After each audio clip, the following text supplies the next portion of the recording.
விஜய் வந்து காவேரி கிட்ட வந்து ஒரு வாக்கு கொடுக்குறாரு. கண்டிப்பா கூடிய சீக்கிரம் எல்லா பிரச்சனையும் நான் தீர்த்துட்டு வந்து உன்னை கூட்டிட்டு போவேன் காவேரி அப்படின்னு சொல்லிட்டு விஜயும் வந்து அவங்க வீட்ல வந்து காவேரியை வந்து விடுறாரு. காவேரி ரொம்ப சந்தோஷப்படுறாங்க. சீக்கிரமாவே விஜய் எல்லா பிரச்சனையும் வந்து தீர்த்துருவாரு. உன்னையும் என்னையும் வந்து கூட்டிட்டு போயிடுவார் பாப்பா அப்படின்னு சொல்லிட்டு அவங்க குழந்தைகிட்ட வந்து சொல்லிட்டு இருக்காங்க. இங்க வந்து காவேரி பிரெக்னெண்ட்டாக இருக்கிறத நினச்சி விஜய் ரொம்ப கவலையா இருக்காரு. அதை பார்த்து தாத்தா என்னப்பா அப்படின்னு சொல்லிட்டு கேட்டோன்னே, எனக்கு ரொம்ப பயமா இருக்கு தாத்தா. காவேரி இந்த நிலமையில கூட நான் தனியாக விட்டுருக்கேன். ஆனால் சீக்கிரமாகவே எல்லா பிரச்சனையும் நான் முடிப்பேன் தாத்தா அப்படி சொல்லிட்டு இருக்காரு.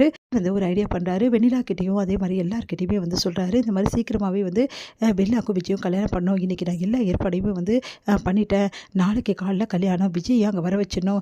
விஜயை வந்து வச்சு மிரட்டி வந்து எப்படியாவது வெண்ணிலா கழுத்தை தாலி கட்ட வச்சுட்டா அதுக்கப்புறம் காவேரி வெண்ணிலாவோட வாழ்க்கையிலும் விஜய் வாழ்க்கையிலும் வரவே மாட்டா.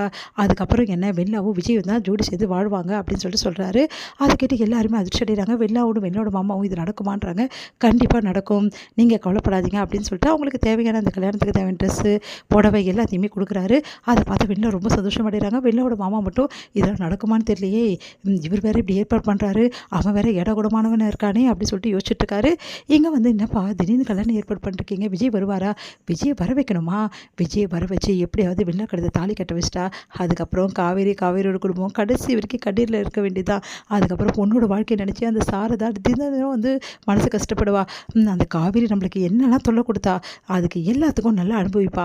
அது மட்டுமா அந்த விஜய் என்ன வீட்டை தேடி வந்து அடித்தான்ல, அதுக்கு காலம் ஃபுல்லாக நான் கொடுக்குற அடியில் காவேரியை வந்து நினச்சி அவன் கஷ்டப்படணும். இது நடக்குதா இல்லையான்னு மட்டும் பாருமா அப்படின்னு ரொம்ப சந்தோஷப்படுறாங்க ராகினி. அடுத்து வந்து எல்லாருமே வந்து கோயிலில் வந்து போயிருக்காங்க. அப்போ என்ன பண்ணுறாரு, பசுபதி எல்லாருமே வந்து அங்கே இருக்காங்க. அப்போ வந்து சாரிம்மா என்னை மன்னிச்சிடு, என்னால் தான் உன் வாழ்க்கை இப்படி ஆயிடுச்சு அப்படின்னு சொல்லிட்டு அன்பரசு வந்து மன்னிப்பு கேட்குறாரு. பரவாயில்ல மாமா, நீங்கள் ஏன் மன்னிப்பு கேட்டுகிட்டே இருக்கீங்க, நான் தான் உங்களை மன்னிச்சிட்டேன் வந்து சொல்லிட்டு இருக்காங்க. இங்கே வந்து கல்யாணத்துக்கான ஏற்பாடு எல்லாம் பண்ணிட்டு இருக்காங்க. விஜய் வருவாரானோ, விஜய் கண்டிப்பாக வருவார் அப்படின்னு சொல்லிட்டு இருக்கும்போது கரெக்டாக விஜய் அங்கே வந்துடுறாரு. விஜய் வந்து இந்த கல்யாண ஏற்பாடெல்லாம் பார்த்து அதிர்ச்சி அடைகிறாரு. வெண்ணிலா நீ பேசணும்னு சொல்லிட்டு கூப்பிட்டு இப்படிலாம் வேலை பண்ணிட்டு இருக்கீங்களா ரெண்டு பேரும் அப்படி சொல்லிட்டு செமையாக டென்ஷன் ஆகிறாரு. இந்த கல்யாணம் நடக்காது அப்படி சொல்லிட்டு இருக்காரு. உடனே அன்பரசு வந்து இங்கே பாருப்பா, நீ வந்து வெண்ணிலாவை தான் விரும்பின, வெண்ணிலா கூட வந்து கல்யாணம் பண்ணி சந்தோஷமாக வாழ்ப்பா, அந்த காவேரி தான் விட்டுட்டு போயிட்டாளா அப்படின்னு ஏன் பொண்டாட்டி என்னை விட்டுட்டு போயிட்டாளா உங்களுக்குலாம் தெரியுமா அப்படி சொல்லிட்டு செமையாக டென்ஷன் ஆகிறாரு. அடுத்து எல்லாருக்கிட்டையுமே பேசி பார்க்குறாரு. ஆனால் யாருமே வழிக்கு வரல. உடனே என்ன பண்ணுறாரு, ஓ அப்படியா, இப்போ நான் கல்யாணம் பண்ணியே தீரணும், எல்லாம் கட்டாயப்படுத்தி உங்களாம் கல்யாணம் பண்ணி வச்சுருவாங்க, நீயும் வந்து இந்த உலகத்தில் இருக்க மாட்டேன் கல்யாணம் பண்ணலாம் அப்படி தானே வெண்ணிலா அப்படின்னு அப்படியே பார்க்குறாங்க எல்லாரும். ஆமாம் அப்படி தான், நீ இப்போ தாலி கட்டி தான் ஆகணும் அப்படின்னு சொல்லிட்டு எல்லாரும் சொல்கிறதால விஜய் வந்து ஓ அப்படியா சரி இவர் வந்தோடனே இவருக்கு என்ன பதில் சொல்கிறீங்கன்னு பார்க்கலாம் அப்படி சொல்கிறாரு. அதன்படி போலீஸ் அங்கே வராங்க. அதை பார்த்து வந்து அன்பரசு வந்து நீங்கள் எதுக்கு இங்கே வரீங்க, கட்டாயப்படுத்தி ஒருத்தரை கல்யாணம் பண்ண பார்க்குறீங்கன்னு சொல்லிட்டு எங்களுக்கு கம்ப்ளைண்ட் கொடுத்துருக்காரு விஜய், அதனால தான் வந்திருக்கோம் அப்படின்னு அதிர்ச்சி அடைகிறாங்க. எல்லாருமே அந்த ஏற்பாடு எல்லாமே வந்து பண்ணிகிட்ருக்காங்க. அதெல்லாம் பார்த்துட்டு வந்து சார் இது எங்கள் குடும்ப விஷயம் சார், விஜய் கண்டிப்பாக வெண்ணிலா கழுத்தை தாலி கட்டி தான் ஆகணும் அப்படின்னு சொல்லிட்டு பிரச்சனை பண்ணிட்டு இருக்காங்க. கரெக்டாக மீடியாவே வர வச்சிடறாரு விஜய்.